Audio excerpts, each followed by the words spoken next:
ojú ìlú ètò tó ń tàn mọ́lẹ̀ sáwùjọ wa. mo kí gbogbo ẹ̀yin olólùfẹ́ àṣà Yorùbá TV ní tilé toko. Wálé Bello lórúkọ tèmi, aláàfin àṣà Yorùbá TV tí ò pé méjì. Lórí ètò ojú ìlú la wà yìí ní ìlú Ìbàdàn nínú ọjà Agbági. Níbo là ń lọ ńbẹ̀? À ń lọ sí Ace Fabric. Ibẹ̀ la wá lénìí ká tún lè mọ bó ṣe ń lọ ńbẹ̀ náà.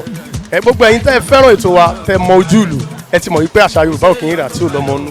Ẹ jẹ́ ká jọ wọ Ace Fabric lọ ká mọ nǹkan tó ń ṣẹlẹ̀ ńbẹ̀, ká mọ báwo ló ṣe ń lọ. Ojú ìlú ètò tó ń tàn mọ́lẹ̀ sáwùjọ wa. àbàìmọ̀ bóyá nù ó lẹ̀ ló ń gbé òjò máa yé lórílẹ̀ àti rògbò òṣùpá o. ọ̀gbọ́n sáré wá wo ògo sáré wá wo ìtọ́nà ògo. ògo olúwa ni ògo tí mo wí ìtàn débi pé já ìtọ̀nà tó tọ́nà gan wálẹ̀ tó kò séèyàn tó ká lóhùn ọmọ òṣùpá tabarẹ́ni tó sọ pé òun ọmọ òṣùpá ẹ̀yẹ bí. ojú ìlú ètò tó ń tàn mọ́lẹ̀ sáwùjọ wa. Orúkọ mi ni Habib Adébáyọ̀ tó jẹ́ aláṣẹ àtolùdarí iléeṣẹ́ Ace Fabrics International tó kalẹ̀ sí ìlú Ìbàdàn tí wọ́n dẹ̀ mọ̀ wá káàkiri àgbáyé. ojú ìlú ètò tó ń tàn mọ́lẹ̀ sáwùjọ wa. Ìbéèrè ńlá lẹ béèrè. Iṣẹ́ aṣọ, iṣẹ́ tí mo bá lé ni. Iṣẹ́ tí ẹ pé dádì mi, mọ́mì mi, ẹ̀gbọ́n mi, iṣẹ́ tẹ́ pé ẹbí wa ń ṣe ni. Dádì mi tó dẹ̀ jẹ́ Alhaji M. Adébáyọ̀, wọ́n ti ń ṣiṣẹ́ láti over 50 years ago. Jẹ́ pé ní gbogbo South West yìí ìgbà yẹn kò sẹ́ni tí ó mọ̀ wọ́n pé best Guinea brocade àbẹ́ni tẹ́lẹ̀ get nínú aṣọ ọ̀dọ̀ wọn lẹ ti máa rí. ojú ìlú ètò tó ń tàn mọ́lẹ̀ sáwùjọ wa. Tèmi ti bẹ̀rẹ̀ brand ti tèmi tá a mọ̀ as Ace Fabrics International ọdún karùn-ún rẹ̀ tí a bẹ̀rẹ̀. A dẹ̀ dúpẹ́ ibi tọ́lọ́run ti bá wa dé báyìí. ojú ìlú ètò tó ń tàn mọ́lẹ̀ sáwùjọ wa. Ọ̀dọ́ ni mí nínú iṣẹ́ yìí. Púpọ̀ náà tó dẹ̀ ń ṣiṣẹ́ yìí, àwọn ìyá wa ló ń ṣiṣẹ́ yìí. Ẹlẹ́ẹ̀kejì ọkùnrin tún ni mí. Tá bá wò púpọ̀ jù obìnrin ló wà nídìí iṣẹ́ yìí tó ń ṣiṣẹ́ yìí jù. Ṣùgbọ́n mo dúpẹ́ pé mo láwọn èèyàn púpọ̀ láti fẹ̀yìntì bí ẹ̀gbọ́n mi tó jẹ́ Pex Fabrics, bí ìyá mi, bí bàbá mi tí wọ́n ṣiṣẹ́ jẹ́ pé wọ́n jẹ́ kí ó rọrùn fún wa díẹ̀. Ẹlẹ́ẹ̀kejì, iṣẹ́ aṣọ owó kékeré ò ṣeé ṣe. Téèyàn ò bá ní owó gidi fi ṣiṣẹ́ yìí àti mókè ó máa ń le. Ṣùgbọ́n a dúpẹ́ lọ́wọ́ Ọlọ́run pé a rí ìrànlọ́wọ́ gbà lọ́tùn lósì láti lè fi ṣe nǹkan tí a fẹ́ ṣe. Ẹlẹ́ẹ̀kẹta náà dẹ̀ rí àwọn tó ń bá wa ra ọjà. Ìgbà míì tẹ́ bá lọ́jà tí ṣọ́ọ̀pù kún tó pé odidi owó ni ẹlòmíì dédé kó ní pé ẹ̀ tiẹ̀ láṣọ tuntun ẹ̀ tiẹ̀ ní kinní kan kọ́lọ̀ kan báyìí la fẹ́ kinní kan báyìí la fẹ́ bọ̀ á dúpẹ́ pé gbogbo ìpèníjà yẹn pátápátá ni Ọlọ́run bá wa yanjú pẹ̀lú sùúrù àti ayọ̀. sílẹ̀ bóyá ní ẹ̀ ò jáde rí àbàìmọ̀ bóyá nù ó lẹ̀ ló ń gbé òjò máa yé lórílẹ̀ àti rògbò òṣùpá o. torí sọ́ni mágùn. Àwọn nǹkan òwúrí pọ̀ lóríṣiríṣi. Ṣé àwọn èèyàn tí mò ń pàdé lójoojúmọ́ ni? Àbí àwọn òyìnbó tá à ń pàdé? Àbí àwọn tó ń ṣe ìyàwó tẹ́ pé inú wọn ń dùn pé Ace Fabrics lè fún wọn ní nǹkan tó unique, ó lè fún wọn ní nǹkan tẹ́ pé ó jọjú, tẹ́ pé nǹkan tí wọ́n wá jẹ́ pé wọ́n lè rí káàkiri. Àbí àwọn tó ń fẹ́ aṣọ ẹbí jẹ́ pé tán bá ti rí wa inú wọn máa ń dùn pé ọ̀dọ́mọdé kan ti wà jẹ́ pé ó ń ṣe takuntakun nínú iṣẹ́ ẹ̀. Tàbí àwọn tó yẹ pé wọ́n fẹ́ ká bá wọn ṣe aṣọ fúnra wọn kan jẹ́ pé aṣọ tí ò ní sí tara jẹ́ pé a máa ṣe fún tọ́jú ẹ̀ máa dúpẹ́ pé wípé ẹni báyìí ó lóòótọ́ pẹ̀lú wa. So nǹkan òwúrí pọ̀ tí mo ti rí ibi iṣẹ́ yìí nínú ọjà tàdé wà lénìí. A dúpẹ́ lọ́wọ́ Ọlọ́run, ọmọdé ni wá o, a ṣẹ̀ bẹ̀rẹ̀ ní o, ṣùgbọ́n Ọlọ́run ti ṣe oore ẹ̀ púpọ̀ gan fún wa. ojú ìlú ètò tó ń tàn mọ́lẹ̀ sáwùjọ wa.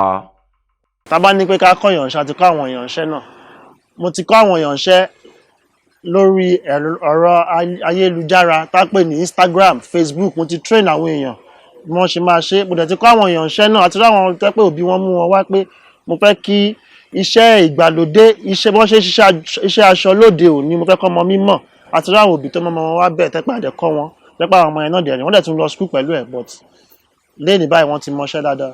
ojú ìlú ètò tó ń tàn mọ́lẹ̀ sáwùjọ wa. Tá bá sọ̀rọ̀ aṣọ tá bá ń tà kò sí lẹ́yìn àǹkárá gbogbo aṣọ pátápátá là ń tà. Nǹkan tó bá ti jọmọ́ lace tó jẹ́ àwọn aṣọ àwọn aṣọ jẹ́ pé tí ó common tó dá aṣọ ẹbí tó bá jẹ́ àwọn material ọkùnrin náà tó jẹ́ senator tó jẹ́ Àtíkù Swiss boy ní sequence ní dry lace ní mi tí mo rú aṣọ náà tó bá jẹ́ pé nǹkan tí wọ́n ń lò ní Nàìjíríà lẹ́nu àti lágbàáyé pé òun láyé ń gbà fún tẹ́ máa dọ́dọ̀ wá tẹ̀ ní rí gbogbo nǹkan tó latest pátápátá là ń tà. Ojú ìlú, ètò tó ń tàn mọ́lẹ̀ sáwùjọ wa. Ẹ ṣe ìṣẹ̀rí àwọn ọ̀dọ́ wa ń sìn púpọ̀ nu wọn àbí púpọ̀ nu wa owó kíákíá là ń wá àfẹ́ ní sùúrù. Ìmọ̀ràn tó máa fáwọn ọ̀dọ́ ni pé kò sí nǹkan téèyàn ṣe nílé ayé kéèyàn tẹpá mọ́. Tí n bá jókòó tí mo wò pé bí mo ṣe ń taṣọ nínú ọjà ń sìn ní pé kí n má mú bí Instagram mọ́ kí n má mú Facebook mo tún rò pé kí mo tún lè fi kún tó tún máa jẹ́ kí iṣẹ́ kó tún yàtọ̀ sí báwọn òbí mi ṣe ń ṣe tó ti yẹn sọ̀kan tí màá sọ fún àwọn ọ̀dọ́ ni pé anything tí wọ́n bá dáwọ́lé tó fẹ́ ṣe nílé ayé wọn lénìí kí wọ́n rí pé wọ́n ṣe dáadáa tọkàntọkàn tó dẹ̀ fìfẹ́ ṣe. Ojú ìlú, ètò tó ń tàn mọ́lẹ̀ sáwùjọ wa. Bẹ́ẹ̀ni ìkọ̀kọ̀ wà táwọn olóyìnbó máa ń pè ní policies government policies tó bá jẹ́ business ìkọ̀kọ̀ dẹ̀ wà tí wọ́n tó pè ní ease of doing business. ṣóyẹ yín tí ìkọ̀kọ̀ kọ́kọ́ wà ní pẹ̀lú wa Nàìjíríà ìjọba tá a máa ń pààrọ̀ gbogbo ìgbà yìí tẹ́lẹ̀ bá wà ń bẹ̀ á gbé policy tiẹ̀ wá tí mi bá tún wọlé òun náà gbé policy tiẹ̀ wá kíní máa affect business in fact ó máa jẹ́ káwọn òyìnbó sá mo ti bá débi pé mo ti ń bá òyìnbó ọkọ̀ sọ̀rọ̀ pé ṣáà lè gbé factory wá sí Nàìjíríà ká máa ṣe aṣọ ni tó bá di weekend kan mi ì mọye aṣọ tó ń fi ń ṣe patí ní Nàìjíríà lẹ́nu kò wá sí ọ̀pá lace kan tó ń ṣe Nàìjíríà gbogbo àwọn import ẹ̀ ni so báwo ni ìjọba náà ṣe lè rò tá a fi máa ṣe aṣọ ẹ̀ ní Nàìjíríà ṣùgbọ́n àwọn òyìnbó yìí ń sá wọ́n ní kò sí security wọ́n ní kò sí iná wọ́n ní kò sómi wọ́n ní gbogbo complain wọ́n ní ìjọba gan-an kò support industry so èmi á bẹ ìjọba kí wọ́n wò sí ọ̀rọ̀ aṣọ nítorí pé ibi tí ìjọba Nàìjíríà ti lè rí owó gidigidi ni ní Áfíríkà lè ní kò sẹ́ni tó ń wọ aṣọ tó Nàìjíríà nípa agbọ́ fashion agbóge adẹ̀ láìkí ká máa ṣe afẹ́fẹ́ yẹyẹ so kíjọba try láti wo inú iṣẹ́ yẹn pé báwo làwọn ṣe lè pa owó wọlé fúnra wọn káyé kó gbogbo owó tá à ń pa ń bì káyé kó fáwọn òyìnbó káàkiri àgbáyé.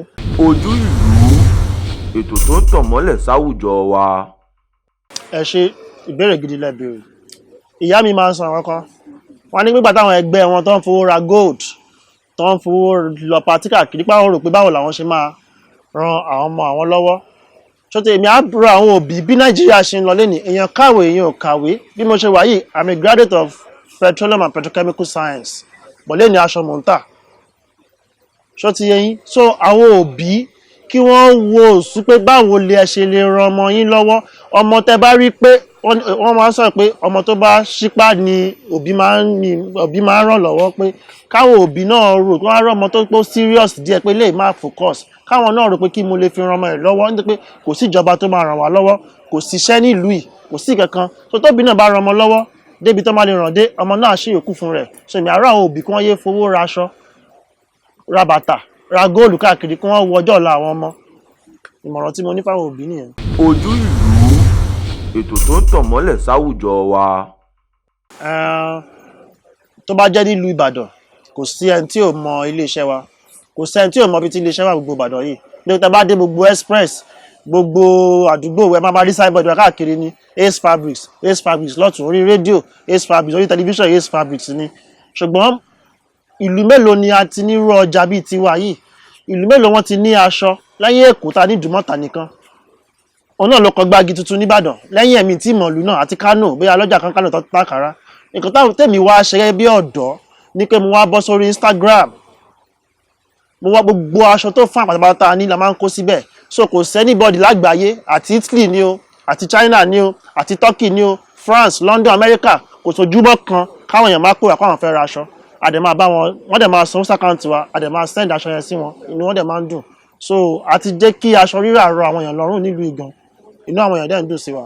Ojú ìlú, ètò tó ń tàn mọ́lẹ̀ sáwùjọ wa. àwọn èèyàn bá fẹ́ pè mí tí wọ́n bá pè mí àbá fẹ́ pè iléeṣẹ́ wa wọ́n lè pèsè nọ́mbà 0812-527-7810. Ojú ìlú, ètò tó ń tàn mọ́lẹ̀ sáwùjọ wa.